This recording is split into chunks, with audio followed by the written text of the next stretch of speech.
Hello, good evening. Welcome to ARS News Channel. February 24 2025 stock market వార్తలు. భారత stock మార్కెట్లు భారీ నష్టాలను నమోదు చేశాయి.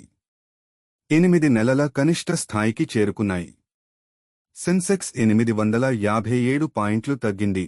నిఫ్టీ 50 సూచీ 243 పాయింట్లు తగ్గింది. ఐటీ రంగం భారీ నష్టాల్లో ప్రధాన కారణం అమెరికా ఆర్థిక వృద్ధిపై ఉన్న ఆందోళనలే. ఇది ఎగుమతి ఆధారిత ఐటీ రంగాన్ని తీవ్రంగా ప్రభావితం చేసింది. నిఫ్టీ ఐటీ సూచీ 2.9% పడిపోయింది.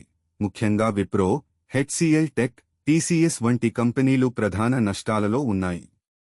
మరోవైపు డాక్టర్ రెడ్డీస్ ల్యాబొరేటరీస్ 1.11% పెరిగి 1164 వద్ద ముగిసింది.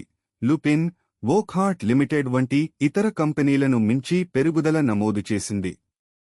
ఎన్టీపీసీ ఎల్టీడీ 1.79% తగ్గి 320కి పడిపోయింది.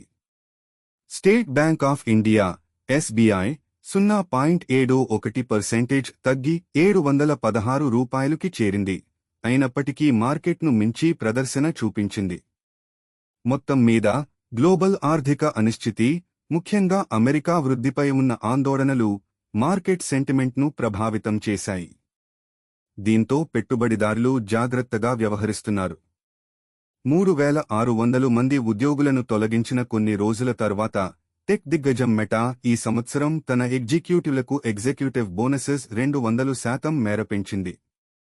రామస్వామి డొనాల్డ్ ట్రంప్ అమెరికా 47వ అధ్యక్షుడిగా ప్రమాణ స్వీకారం చేసిన కొద్ది గంటల్లోనే తాను ఇకపైలో భాగం కాకూడదని ప్రకటించారు.